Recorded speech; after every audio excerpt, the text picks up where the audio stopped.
Hello, അപ്പോൾ പഞ്ചാബിലെ അമൃത്സറിലാണ് കേട്ടോ നമ്മളിപ്പോൾ ഉള്ളത്. നമ്മളിന്ന് അമൃത്സറിലെ കൂടുതൽ കാഴ്ചകൾ കാണാൻ വേണ്ടിയിട്ടാണ് പോകുന്നത്. ഗോൾഡൻ ടെമ്പിളിൻ്റെ ഒരു ഡീറ്റെയിൽ വീഡിയോ ഞാൻ ഓൾറെഡി ഇട്ടിട്ടുണ്ട്, കാണാത്തവരത് പോയി കാണുക. അപ്പോൾ നമ്മൾ അടുത്തതായി പോകാൻ പോകുന്നത് ജാലിയൻ വാലാബാഗ് മ്യൂസിയത്തിലേക്കാണ്. പണ്ട് നമ്മൾ ഹിസ്റ്ററിയിൽ ഒരുപാട് പഠിച്ചതാണ് ഈ കോട്ടക്കൊലയെ പറ്റിയിട്ട്. ഇന്ന് നമുക്ക് നേരിട്ട് കാണാം. ഞാൻ ഒരിക്കൽ പോലും വിചാരിച്ചില്ല പണ്ട് സ്കൂളിൽ പഠിച്ച് ഇതെല്ലാം നേരിട്ട് കാണാൻ പറ്റുമെന്ന്.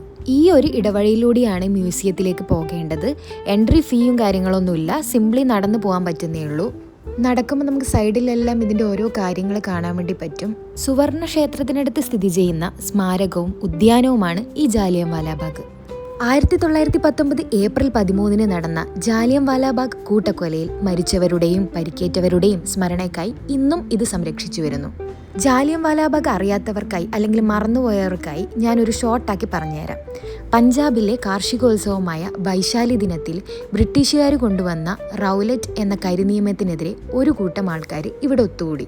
അന്നത്തെ brigadier REH Dyer British Indian ആർമിക്കാരെയും കൂട്ടി ഇവിടം വളഞ്ഞു. ഈ ജാലിയൻ വാലാബാഗിൻ്റെ ഒരു വശത്തൂടെ മാത്രമേ ആൾക്കാർക്ക് പുറത്തു പോകാൻ പറ്റുള്ളൂ, കാരണം ബാക്കി 3 വശവും മതിലാൽ ചുറ്റപ്പെട്ടിട്ടാണ് ഉള്ളത്. ആ മെയിൻ വഴി അവരടച്ചു. എന്നിട്ട് ആ ആൾക്കാർക്ക് നേരെ വെടിവെക്കാൻ ഉത്തരവിട്ടു. വെടിയുണ്ടകൾ തീരുന്നവരെ അവർ വെടിവെച്ച്. അന്ന് നടന്ന ആ ഒരു കൊടും ക്രൂരതയാണ് ഈ ജാലിയൻ വാലാബാഗ്. അന്നത്തെ ആ ക്രൂരതയിൽ 1500 മുകളിൽ ആൾക്കാർ മരിച്ചു എന്നാണ് പറയുന്നത്. ഒരുപാട് പേർക്ക് പരിക്കേറ്റു. അന്നിവിടെ ഈ ഉദ്യാനത്തിൽ ഒരുപാട് കുട്ടികളും സ്ത്രീകളും ഒക്കെ ഉണ്ടായിരുന്നു. വെടികൊണ്ട പാടുകൾ ഇവിടെ ഇവർ മാർക്ക് ചെയ്തു വെച്ചിട്ടുണ്ട്. രക്തക്കറകളും ഉണ്ടായിരുന്നു പോലും. ഇപ്പോൾ അതെല്ലാം കുറേ മാഞ്ഞുപോയി. അന്നിവിടെ രക്ഷപ്പെടാൻ വേണ്ടി കിണറ്റിൽ ചാടിയ കുറേ പേരെ കിണറ്റിൽ തന്നെ വെടിവെച്ചിട്ടു. ആ കിണറിൻ്റെ വീഡിയോ ഞാൻ എടുക്കാൻ വിട്ടുപോയി. അപ്പോൾ ഇതൊക്കെയാണ് ജാലിയൻ വാലാബാഗ് മ്യൂസിയത്തിലെ കാഴ്ചകൾ.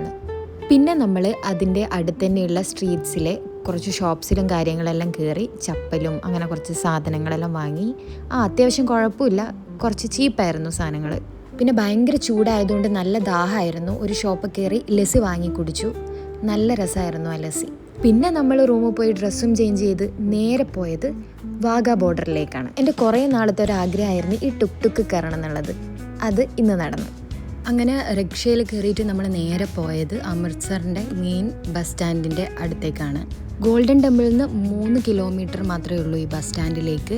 അത്യാവശ്യം നല്ല തിരക്കുള്ള ഒരു ടൗണാണ് ഇതെന്ന് തോന്നുന്നു. അത്യാവശ്യം നല്ല തിരക്കും കാര്യങ്ങളെല്ലാം ഉണ്ടായിരുന്നു.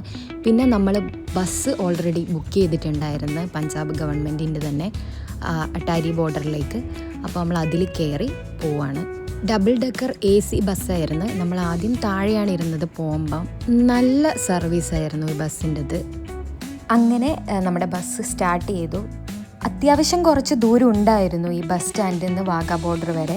എനിക്ക് തോന്നുന്നു 1 മണിക്കൂറിന് ഉള്ളിൽ അല്ലെങ്കിൽ 1 മണിക്കൂറിന് മുകളിൽ മറ്റും എടുത്തിട്ടുണ്ടാവും. പിന്നെ പോകുന്ന വഴിയെല്ലാം നല്ല ഭംഗിയുള്ള സ്ഥലങ്ങളായതുകൊണ്ട് നമുക്കങ്ങനെ മുഷിപ്പൊന്നും തോന്നൂല. നമ്മളിങ്ങനെ കണ്ടിരുന്ന് പോവും. നിറയെ പാടങ്ങളും കാര്യങ്ങളെല്ലാം ആയിരുന്നു. അത് മാത്രമല്ല ബസ്സിൽ നല്ല അടിപൊളി പഞ്ചാബി പാട്ട് വെച്ചിട്ടുണ്ടായിരുന്നു. അതുകൊണ്ട് നമ്മൾ നല്ല കൂളായി നല്ല അടിച്ച് പൊളിച്ചിട്ടായിരുന്നു ഇരുന്നിട്ടുണ്ടായിരുന്നത്. അങ്ങനെ ഫൈനലി നമ്മൾ വാഗ ബോർഡറിലെത്തി.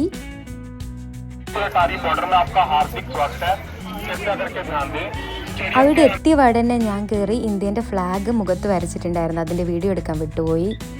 ഇന്ത്യയുടെയും പാകിസ്ഥാൻ്റെയും ഇടയിലുള്ള അതിർത്തി പ്രദേശമാണ് വാഗ. ഇന്ത്യയിലെ അമൃത്സറിൻ്റെയും പാകിസ്ഥാനിലെ ലാഹോറിൻ്റെയും ഇടയിലുള്ള ഗ്രാൻഡ് ട്രങ്ക് റോഡിലാണിതുള്ളത്. വാഗ എന്ന് പറയുന്നത് ഇവിടുത്തെ ഒരു ഗ്രാമം കൂടിയാണ്. ഇതിലൂടെയാണ് റാഡ്ക്ലിഫ് രേഖ കടന്നു പോകുന്നത്. അതുപോലെ തന്നെ 1947 സ്വാതന്ത്ര്യ സമയത്താണ് വാഗ 2ആയി ഭാഗിച്ചത്.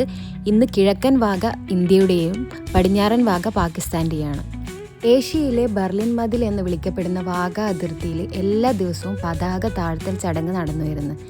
ഈ സമയത്ത് അതിർത്തിയിൽ ഇന്ത്യയുടെ സേനയും പാകിസ്ഥാൻ റേഞ്ചേഴ്സിൻ്റെയും ഒരു പ്രകടനം ഉണ്ടാവും, ഒരു പരേഡ്. ആ പരേഡ് കാണാൻ ലക്ഷക്കണക്കിന് ആൾക്കാരാണ് ഇവിടെ എത്തുന്നത്. അത് കാണാനാണ് നമ്മളും എത്തിയിട്ടുള്ളത്. ഞാൻ നിൽക്കുന്നതിൻ്റെ പിറകിലുള്ള ഗേറ്റിൻ്റെ അപ്പുറത്തെ ഭാഗം പാകിസ്ഥാനും ഞാൻ നിൽക്കുന്നത് ഇന്ത്യയിലുമാണ്.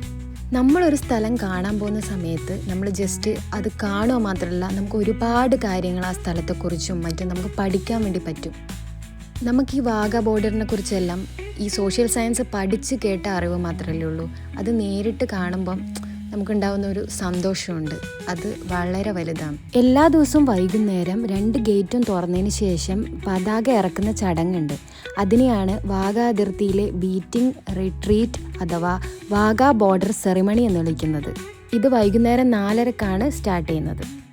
ചടങ്ങ് തുടങ്ങുന്നതിന് 20 മിനിറ്റ് മുന്നേ ഹിന്ദുസ്ഥാൻ അമർ രഹേ, ഹിന്ദുസ്ഥാൻ സിന്ദാബാദ്, സാരേ ജഹാം സേ അച്ച, ഹിന്ദുസ്ഥാൻ ഹമാര തുടങ്ങിയ ദേശഭക്തി ഗാനങ്ങൾ ആലപിക്കും. അതുപോലെ തന്നെ പാകിസ്ഥാൻ്റെ സൈഡിൽ നിന്നും കേൾക്കാതെ അതിനുശേഷം അവരുടെ പരേഡ് സ്റ്റാർട്ട് ചെയ്യും.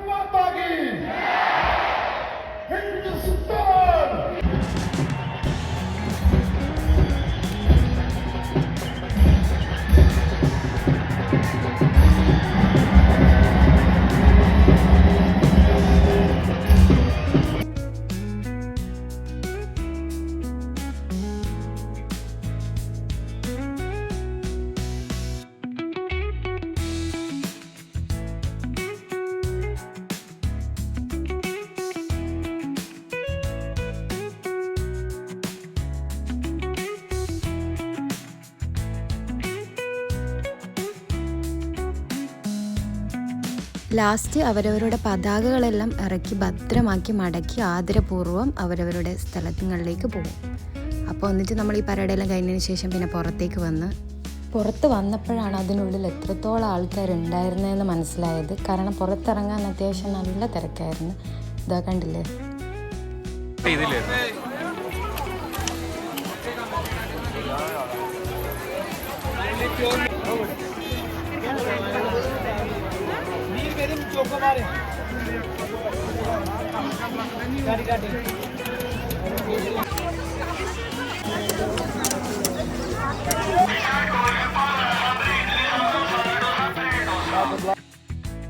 ഈ കാണുന്നതാണ് ഷാഹി കില. ഇതാണ് ഇന്ത്യൻ്റെ ഫസ്റ്റ് ആൻഡ് ലാസ്റ്റ് റെസ്റ്റോറൻറ്റ്. തിരിച്ചു പോകുന്ന സമയത്ത് നമ്മൾ ബസ്സിൻ്റെ മുകളിലാണ് ഇരുന്നത്. കാരണം നല്ല വ്യൂസും കാര്യങ്ങളെല്ലാം കാണാൻ വേണ്ടിയിട്ട്. ഈവനിങ് ആയതുകൊണ്ട് വെയിലും ഒന്നും ഇല്ലായിരുന്നു.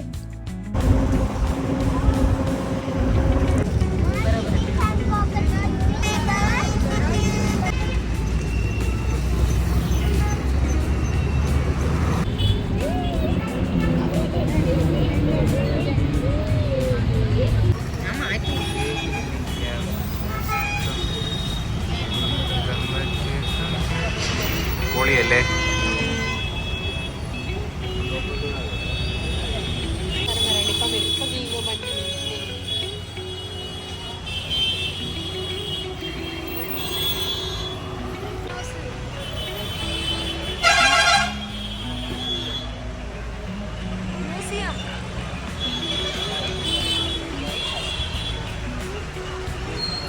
പിന്നെ നമ്മൾ നേരെ പോയത് അമൃത്സറിലെ പാർട്ടീഷൻ മ്യൂസിയത്തിലേക്കാണ്. ഇത് അമൃത്സറിലെ ടൗൺ ഹാളിലായിട്ടാണ് സ്ഥിതി ചെയ്യുന്നത്. ഇവിടെ ഇന്ത്യ വിഭജനത്തിൻ്റെ രേഖകളും വസ്തുക്കളും കഥകളും എല്ലാം കാണാൻ വേണ്ടി ഹാളിൻ്റെ ഈ ഒരു പാർട്ടീഷൻ മ്യൂസിയം ഉള്ള ഈ ടൗൺ ഹാളിൻ്റെ പുറത്ത് ഒരുപാട് ഫുഡ് കോർട്ടും കാര്യങ്ങളെല്ലാം ഉണ്ട് കേട്ടോ. നമ്മൾ അവിടെ നിന്നായിരുന്നു ഫുഡെല്ലാം കഴിച്ചിട്ടുണ്ടായിരുന്നു. നല്ല അടിപൊളി ഫുഡായിരുന്നു. വെജിറ്റേറിയൻ ആയിരുന്നു കൂടുതൽ. നോൺ വെജ് ഈ ഒരു ഗോൾഡൻ ടെമ്പിൾ ഇല്ലോണ്ട് തന്നെ ഈ ഏരിയയിൽ നോൺ വെജ് കുറവായിരുന്നു. പിന്നെ നമ്മൾ അമൃത്സറിലെ സ്ട്രീറ്റിലൂടെ കുറേ നേരം നടന്നു. ആക്ച്വലി അമൃത്സറിലെ നൈറ്റ് ലൈഫ് അടിപൊളിയായിരുന്നു. നല്ല ബ്യൂട്ടിഫുൾ ആയിരുന്നു രാത്രിയിൽ കാണാൻ. അപ്പോൾ ഇന്നത്തേക്ക് ഇത്രയേ ഉള്ളൂ. ബാക്കിയെല്ലാം അടുത്തേൽ കാണാം. ബൈ.